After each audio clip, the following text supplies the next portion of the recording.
and the Northeast will be a part of our beautiful country. You are contributing well. I would have, due to paucity of time, I should have given some more time to you. Due to paucity of time, you contributed a lot. Now, Mr. Sarvananda Sonowal.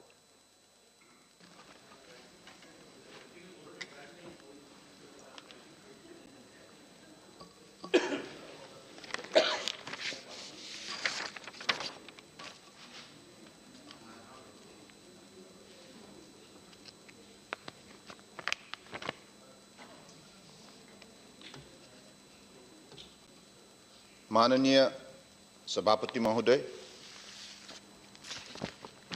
आज मैं विशेष रूप से इस सदन की माननीय सभापति महोदय को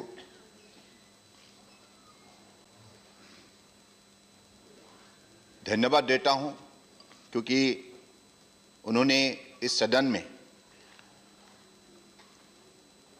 नॉर्थ ईस्टर्न रीजन की डेवलपमेंट के सिलसिले में चर्चा करने के लिए हमें समय दी है। और आज इस डिस्कशन में कई माननीय सांसद ने भाग लिया और उन लोगों ने अपनी बात रखी और नॉर्थ ईस्ट के बारे में उन लोगों ने अपने चिंता व्यक्त की। मैं सबको धन्यवाद देता हूं। आप सबको मालूम है, मैं कोई एग्जैजरेशन करने के लिए नहीं उठा हूं, जो हकीकत में बताने जा रहा हूं। आप सबको मालूम है, देश की जनता की आशीर्वाद से हमें 5 साल का असम के चीफ मिनिस्टर के पद में हमारे परम आदरणीय प्रधानमंत्री नरेंद्र मोदी जी की आशीर्वाद से, सहयोग से, पार्टी के सहयोग से और असम की जनता के सहयोग से मुझे 5 साल आप सबकी शुभकामनाओं से मुझे 5 साल काम करने का मौका मिला। इन दिनों में मैंने देखा, सुनिए प्लीज प्लीज प्लीज, आप लोग, ऐसा है कि इसके पहले 2014 में 2014 में माननीय प्रधानमंत्री जी ने मुझे एक केंद्रीय मंत्री के रूप में दायित्व निभाने के लिए एक मौका दिया। उसी समय पे आप लोगों को मालूम है, जो स्किल डेवलपमेंट विभाग की मुझे दायित्व सौंपे गए थे, स्पोर्ट्स एंड यूथ अफेयर्स के, तो उसी समय से मैंने देखा कि माननीय प्रधानमंत्री जी ने नॉर्थ ईस्ट को बढ़ावा देने के लिए उन्होंने गहरा चिंता ही व्यक्त किया, ऐसा नहीं है। उन्होंने कैसे उसको मजबूत कदम उठाया जाए, इसके बारे में उन्होंने चिंता किया और निर्णय लिया। आप सबको मालूम है, हमारे परम आदरणीय प्रधानमंत्री नरेंद्र मोदी जी देश का पहला प्रधानमंत्री है जिन्होंने नॉर्थ ईस्ट के सिलसिले में अपने केंद्रीय मंत्रिमंडल की हर मंत्री को नॉर्थ ईस्ट दौरा करने के लिए निर्देश जारी किया। सिर्फ दौरा करने के लिए नहीं, एक दिन रिव्यू ले रहे थे माननीय प्रधानमंत्री जी ने, और उसी काल पे उन्होंने ये जानने के लिए कोशिश किया, आप लोग नॉर्थ ईस्ट गए, क्या किया। तो जब माननीय प्रधानमंत्री जी को पता चला कि हम लोग केंद्रीय मंत्रीगण गए और वहां चर्चा करके वापस आए, तो अपने चिंता व्यक्त की, ऐसे नहीं चलेगा, आप लोगों को वहीं रहना होगा और उसी हर प्रदेश के जनता का साथ बात करना होगा और अपने विभाग की अलग अलग कार्यक्रम कैसे रुका हुआ है, कितना कार्यक्रम को लागू करने के लिए कितना काम बाकी है, इन विषय पर आप लोगों को मजबूत कदम उठाना होगा। तो मुझे लगता है कि ऐसे इतना डिवोटेड, डेडिकेटेड चिंता और इनिशिएटिव एक व्यक्ति का हृदय में जब भक्ति भावना होता है, एक समाज के लिए जो उनकी हृदय में निष्ठा होती है, तब जाके ऐसा निर्णय ले सकते हैं।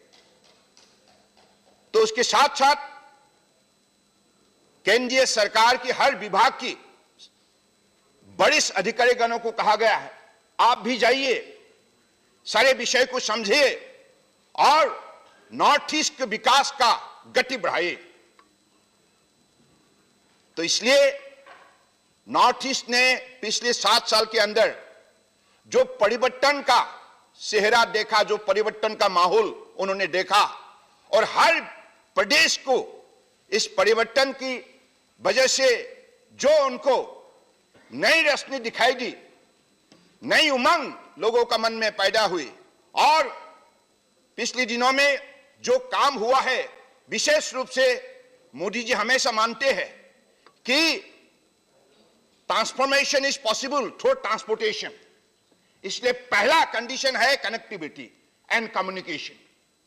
इसलिए उन्होंने हर प्रदेश में कनेक्टिविटी बढ़ाने का, कम्युनिकेशन बढ़ाने का काम किया, और इसके वजह से आज नॉर्थ ईस्ट का किसी भी प्रांत पर आप आराम से जा सकते हैं। जैसे प्रफुल्ल पटेल जी ने आपने जिक्र किया, उल्लेख किया है, टूरिज्म, फुटबॉल इत्यादि इत्यादि। हां, मैं मानता हूं, लेकिन आज टूरिज्म सेक्टर जबरदस्त बढ़ रहा है। आप किसी को भी पूछिए, आप भी आइए, मैं मिजोरम होके आया, that hill state, beautifully develop hill state, उनकी कनेक्टिविटी, और किसी ने भी ये जीवन में सोचा नहीं था, one of the tallest capital in the country that is Aizawl, वहां तक रेलवे लाइन का व्यवस्था हो सकता है। ये मोदी जी ने संभव किया है। मैं तो देखकर, मैं भी खुद बहुत दिन का बाद गए तो मैं भी सोच रहा था, माय गॉड, इतना हाई एल्टीट्यूड में रेलवे लाइन बन रहा है, वहां टनल का खुदाई हो रहा है। तो ये कमिटमेंट है, देश के लिए कमिटमेंट, जनता के लिए कमिटमेंट, और हृदय में जो बसे हुए भक्ति भावना का नमूना। तो इसलिए मैं आज आप सबको बताना चाहता हूं, इंडस्ट्रियल सेक्टर के सिलसिले में आप लोगों ने बताया, जब मैं चीफ मिनिस्टर रहे 2018 में, हमारे देश के अलग अलग बड़े बड़े स्टेट में जो इन्वेस्टमेंट समिट होते हैं, तो नॉर्थ ईस्ट में इन्वेस्टमेंट समिट कभी नहीं हुई। और हम लोगों का यही मानना था, यहां लोगों की अलग अलग प्रांत में जो लोगों का सोच है, परसेप्शन है, यहां हमेशा खून खराबा होता है, किडनैपिंग होता है, बॉम्ब ब्लास्ट होता है, कोई इन्वेस्टमेंट के लिए तैयार नहीं है। तो इसलिए मन में वो साहस थे नहीं। जब एक दिन मैं आया तो माननीय प्रधानमंत्री जी को मैंने कहा, आपके गुजरात में, यूपी में, महाराष्ट्र में, अलग अलग, मध्य प्रदेश में अलग अलग समय पे इन्वेस्टर समिट हो रहा है, तो हम भी करना चाहते हैं। मोदी जी ने कहा आगे बढ़ो। तो दिल में घबराहट थे, मैं बुलाऊं, अगर कोई बिजनेसमैन नहीं आएगा तो मोदी जी ने कहा नहीं, ऐसा नहीं है, you go forward, we are with you. तो हम लोगों ने 2018 में 3rd and 4th फरवरी advantage Assam global investor summit, 2 दिन का हम लोगों ने यह समिट आयोजन किया था। तो उसी समय पे देश का बड़े बड़े हस्ती उद्योग जगत के और अलग अलग देश के 22 प्रतिनिधि, 22 देशों का प्रतिनिधि ने भाग लिया। स्वयं मोदी जी रहे और हमारे केंद्रीय मंत्रिमंडल के वरिष्ठ नेतागणों को उन्होंने निर्देश जारी किया, सबको रहना चाहिए। तो आप उसी काल में कुल मिला के 269 MOU प्राइवेट और पब्लिक प्लेयर्स का साथ हम लोगों को समझौता हुआ। उसका वैल्यू था 79,000 करोड़ इन्वेस्टमेंट का प्रॉमिस। तो हमारे काल में ही 60,000 crore have been landed on the ground.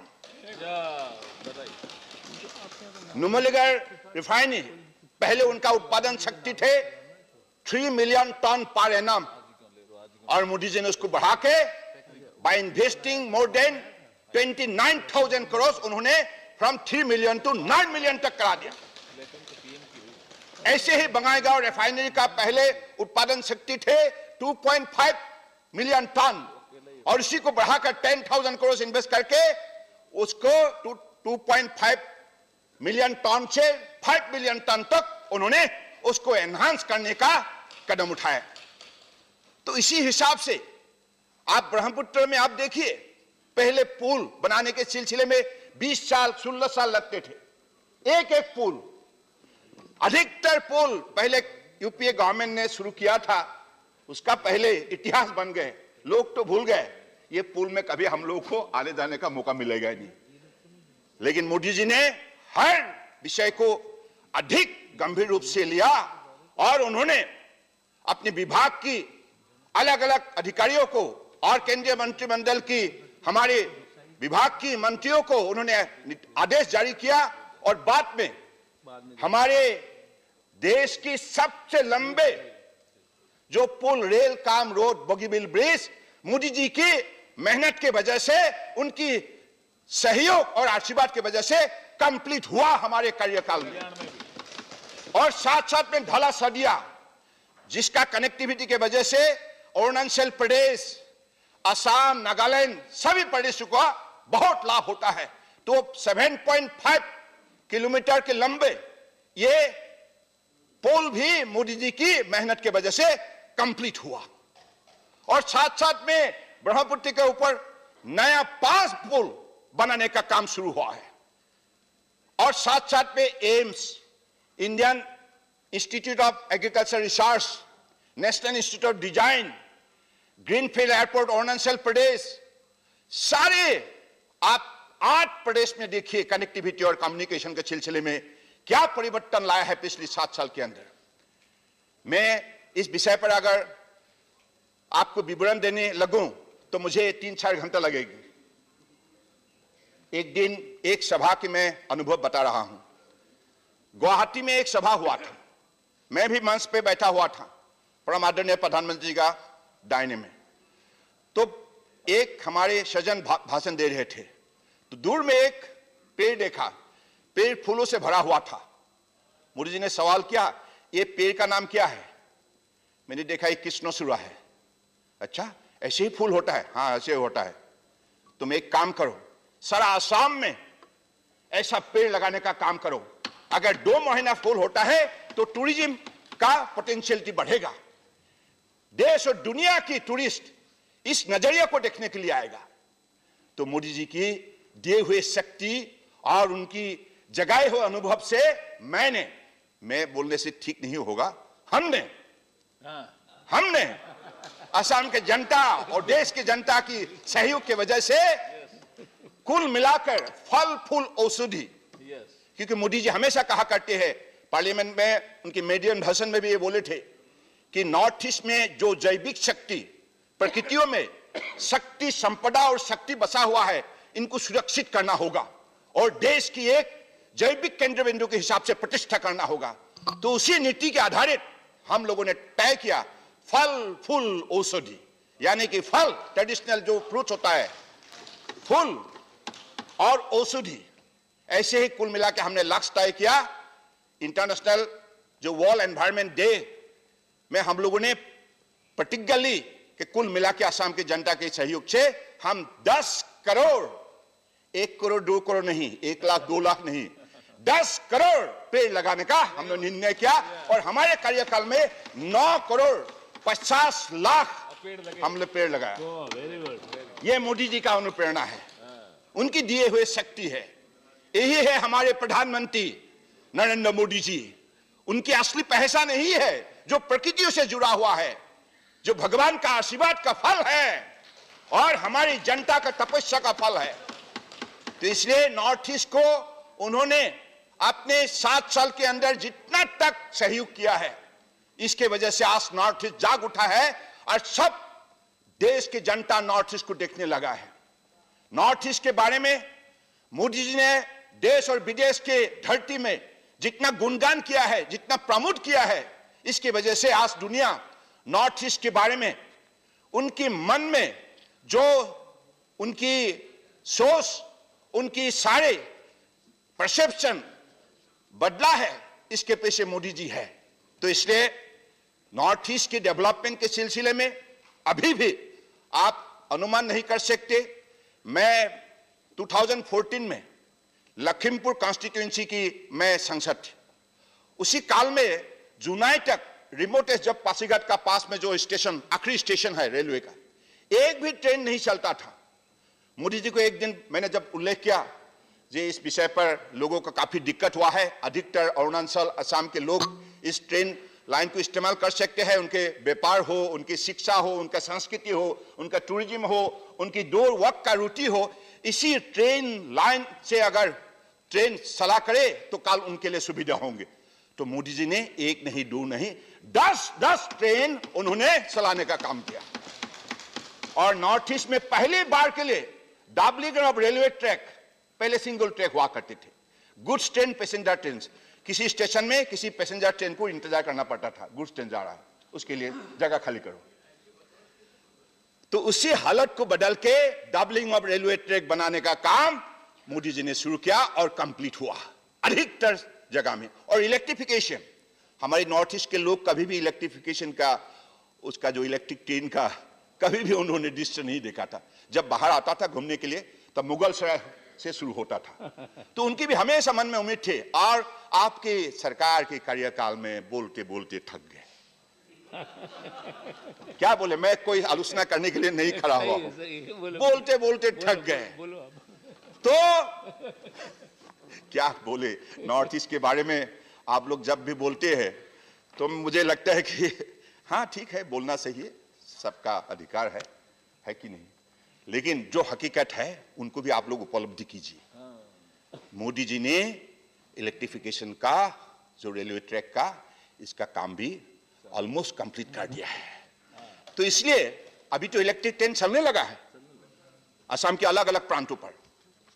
आप त्रिपुरा हो, आप मिजोरम हो, अलग अलग प्रांतों में आज रेलवे कंस्ट्रक्शन अभी जिस हिसाब से शुरू हो रहा है, जैसे अगरतला से सिलचर होके गुवाहाटी, अलग अलग देश की डेस्टिनेशन के लिए आप रेलवे का आना जाना शुरू हो गया है। इसके वजह से हमारी जो इकोनॉमिक एक्टिविटी, हमारी जो टूरिस्ट का गतिविधियां, हमारे विद्यार्थियों का गतिविधियां, हमारे किसानों का उम्मीद, सबको पकड़ लिया है। अभी पीछे नहीं रहेगा नॉर्थ ईस्ट। मोदी जी के नेतृत्व में आप देखते रहिए। मोदी जी ने क्या दायित्व दिया है मालूम है आपको? नॉर्थ ईस्टर्नर को बोला है, एनी का मतलब नॉर्थ ईस्ट शिप नहीं, new engine for India's growth. देश की आत्मनिर्भर बनाने के सिलसिले में नॉर्थ ईस्ट को बड़े भूमिका निभानी होंगे, न्यू इंजन का भूमिका निभानी होंगे। तो इसलिए नॉर्थ ईस्टर्नर इस विषय के लिए प्रस्तुत है, तैयार है, क्योंकि मोदी जी जैसा काबिल, ईमानदार, निष्ठावान, कर्मठ अगर नेता जब देशवासी को मिल जाए तो देशवासी कभी पीछे देखेगा नहीं। हिंदुस्तान दुनिया का सर्वश्रेष्ठ राष्ट्र बनेगा, यह निश्चित है। तो इसलिए प्लीज माननीय सभापति महोदय, देखिए मुझे तो बोलने दीजिए। मैं आप लोगों को सबको प्रणाम देते हुए मैं अपने भाषण दे रहा हूं। ऐसा कोई मेरा दिल में भेदभावना नहीं है। आप लोग देखिए, जो हकीकत है उसको आप मानिए ना, स्वीकार कीजिए। फैक्ट और फिगर के जो fact of happening that should be accepted, that is the spirit of democracy, yes, that is the spirit of sportsman spirit. आप तो खिलाड़ियों को बढ़ावा देने में काम करते हैं, वो स्पोर्ट्समैन स्पिरिट आप भी जिंदा रखिए, दिखाइए। तो मैं समय बहुत ले लिया क्या? चलो समय आपको। हाँ तो ठीक है, आज समय है, प्लीज आदरणीय सभापति महोदय कि हमारे अब जो विद्यार्थी है, ये विद्यार्थी को पहले मेडिकल इंस्टीट्यूशन के सिलसिले में कभी उनको चिंतित होते थे। तो पिछली यूपीए हो, अगली पिछली दिनों के बाद मैं बोल रहा हूं, 7 साल के अंदर असम के अंदर सिर्फ डिब्रूगढ़, गुवाहाटी, सिलचर, बरपेटा, तेजपुर यही सीमित थे मेडिकल कॉलेज। और मोदी जी ने नॉर्थ ईस्टर्नर को, सारे नॉर्थ ईस्ट को इस विषय पर फैसिलिटेट करने के लिए, हमारे स्टूडेंट को शक्ति देने के लिए 8 मेडिकल नया कॉलेज प्रतिष्ठा करने के लिए उन्होंने सहयोग किया। 8 only in Assam and with aims at Guwahati. और क्या सही है? और आयुर्वेदिक कॉलेज हो, हमारे अलग अलग प्रदेश में सारे 1000 health and wellness centre, Ayurvedic colleges, 50 bedded hospital, 30 bedded hospital, 10 bedded hospital, herbal centre. और आज इस सदन को इस बात को जानकर खुशी होंगे, इतना साल तक आप लोगों ने जो कर नहीं पाया, बांग्लादेश प्रोटोकॉल रोड आपने खुल नहीं पाया, लेकिन मोदी जी ने जलमार्ग विकास प्रोजेक्ट के सिलसिले में उन्होंने बांग्लादेश सरकार का साथ समझौता किया। Let me please. बांग्लादेश सरकार का साथ समझौता किया और पिछले 5 फरवरी को पटना से हम लोगों ने, हमारे परम आदरणीय पीयूष गोयल जी अभी नहीं है, पीयूष गोयल जी का सहयोग से, बांग्लादेश सरकार के सहयोग से, माननीय प्रधानमंत्री जी के उनके विजन से, उनके सहयोग से पटना से हम लोगों ने 2350 किलोमीटर पांडु तक 180 मेट्रिक टन का फूड ग्रेन हम लोगों ने कार्गो वेसल में भेजा। बहुत बढ़िया। और national waterways 1 Ganga, national waterways 2 Brahmaputra through Bangladesh होके आप गुवाहाटी में 6 तारीख को पहुंच गए। और साथ साथ में हल्दिया पोर्ट से टाटा स्टील पहली बार के लिए 2000 मेट्रिक टन की स्टील हल्दिया पोर्ट से बांग्लादेश होके गुवाहाटी में पहुंच गए हैं। वापस आने में और 2000 मेट्रिक टन का कोयला लाने का काम किया है। तो इसलिए ये पहली बार के लिए जलमार्ग विकास दिखाई दिया है। नेशनल वाटरवेज 1 मां गंगा, नेशनल वाटरवेज 2 पिता ब्रह्मपुत्र का अब जैसे सहयोग हुआ, संयोग हुआ, इससे अगले दिनों में हमारा अर्थव्यवस्था मजबूत होगा, यह निश्चित है। यह मोदी जी के लिए संभव हुआ है। सब लोगों ने इतना दिन तक हमेशा सड़क के बारे में, रेलवे के बारे में वो सीमित थे। अपने गुड्स को यहां से वहां तक ट्रांसपोर्ट करने के लिए विद इन द नेशन हमारे बिजनेस को अपने एक्सचेंज के सिलसिले में वो सीमित थे। लेकिन अब इनलैंड वाटरवेज डेवलप होने के नाते, उनको ऑपरेशनल होने के नाते, ये हमारा सारे नॉर्थ ईस्ट और पड़ोसी देश म्यांमार, भूटान, नेपाल, बांग्लादेश, सारे इलाका में जो अभी परिवर्तन लाएगा और इससे सब लोगों को विन विन सिचुएशन होगा। और हमारे किसानों को विशेष रूप से मनोबल मिलेगा, हमारे युवा को इसमें रोजगार मिलेगा। So this is the unique, I think, achievement on the part of the Honorable Prime Minister Narendra Modi's government and this government. No doubt about it. इसलिए मैं सिर्फ इस विषय का, इस विभाग का मंत्री हूं ऐसे नहीं बोल रहा हूं, जो हकीकत बोल रहा हूं। उस दिन जब पटना से हमने शुरू किया, हमारे बिहार सरकार, बिहार के 2 डेप्यूटी चीफ मिनिस्टर्स, हमारे भूतपूर्व 2 केंद्रीय मंत्री और हमारे बिहार सरकार की हमारे कैबिनेट मंत्री और 2-3 हमारे परम आदरणीय विधायकगण सबके उपस्थिति में और पटना की मेयर सबके उपस्थिति में हम लोगों ने इसको फ्लैग अप किया था। तो हमने रिसीव जब किया गुवाहाटी में, हमारे असम प्रदेश के चीफ मिनिस्टर हिमंत बिश्व शर्मा और बाकी हमारे सारे अधिकारी के उपस्थिति, संसद के उपस्थिति में हमने उसको स्वागत किया। इसका मतलब साफ है, नॉर्थ ईस्ट में ब्रिटिश के जमाने में आप लोगों को मालूम है, हमारे उसी समय में सड़क व्यवस्था थे नहीं, रेलवे व्यवस्था थे नहीं, इसलिए जलमार्ग ही केवल हमारे मोड ऑफ ट्रांसपोर्टेशन हुआ करते थे। तो आज उसी को फिर इतिहास को हमने फिर से रिपीट किया, परम आदरणीय प्रधानमंत्री जी के आशीर्वाद और उनके सहयोग की वजह से। तो इसलिए इतना तक परिवर्तन हुआ है। इंडस्ट्री में देखिए आप, अभी एमएसएमई सेक्टर में भी हमारे छोटे छोटे और स्टार्टअप में भी हमारे यूथ जैसे आगे आया है और स्टार्टअप के जरिए उन्होंने अपने उत्पादित जो अलग अलग सामग्री जो है, कमोडिटी है, उसको वैल्यू एडेड करके देश और विदेश में मार्केट बनाने में सफलता प्राप्त किया है। तो नॉर्थ ईस्ट अभी पीछे नहीं रहा। नॉर्थ ईस्ट इसलिए नहीं रहा, मोदी जी ने बहुत बहुत ज्यादा उसको ध्यान दिया, आदर किया, स्नेह किया, प्रमोट किया। और एक बात कहना होगा, एक साल में सुन लो, विशिष्ट व्यक्ति को पद्म अवार्ड देके मोदी जी ने सारे नॉर्थ ईस्ट को कोटि कोटि प्रणाम दिया। और हमारे दिल के धड़कन, देश की आवाज सुधाकंठ डॉक्टर भूपेन हजारिका जी को देश की highest civilian award Bharat Ratna उन्होंने दिया है पोस्टमसली। तो इतना तक नॉर्थ ईस्ट को इज्जत देने वाला हमारे देश की प्रधानमंत्री नरेंद्र मोदी जी है। तो कितना बोलूं, बोलते बोलते शायद आप लोगों को कान में कभी दर्द होगा सुनते सुनते।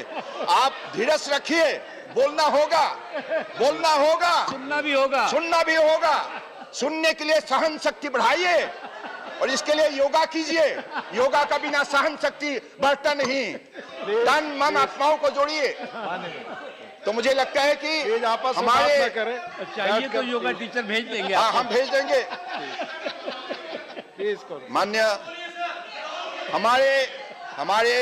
हमारे असम के अंदर, नॉर्थ ईस्ट के अंदर पिछले 7 साल में जो शांति वापस आया है, शांति, अभी शांति होने के नाते प्रगति संभव हुआ है।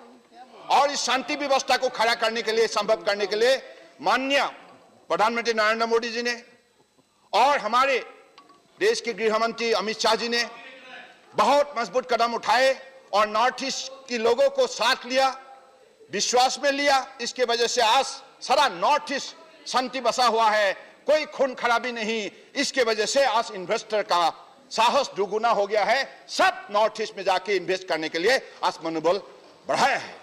तो ये शांति व्यवस्था, सुरक्षा और प्रगति, विकास, ये तीनों को जोड़ने का काम परम आदरणीय प्रधानमंत्री ने किया है। इसके लिए मैं इस सदन से माननीय प्रधानमंत्री जी को कोटि कोटि मेरा प्रणाम और दिल के गहराई से मैं आभार व्यक्त करना चाहता हूं कि जो हकीकत है इसी को बोल रहा हूं, मैं कोई एग्जेजरेशन नहीं कर रहा हूं। तो इसलिए मैं चाहता हूं आज आप देखिए, सबका साथ, सबका विकास, सबका विश्वास, सबका प्रयास। इसलिए देश को आत्मनिर्भर बनाने के लिए आपको भी मेहनत करना होगा, हमको भी मेहनत करना होगा, दोनों पक्ष को साथ मिलकर मेहनत करना होगा। तो इसलिए एक भारत श्रेष्ठ भारत, इसी नीति का आधारित आप सब शामिल हो जाइए। इसी शब्दों से मैं फिर से सभापति महोदय का धन्यवाद देते हुए भाषण को विराम देता हूं। प्लीज डॉक्टर शांतनु सेन जी, आपकी पार्टी का समय खत्म हो गया, लेकिन आप बोलना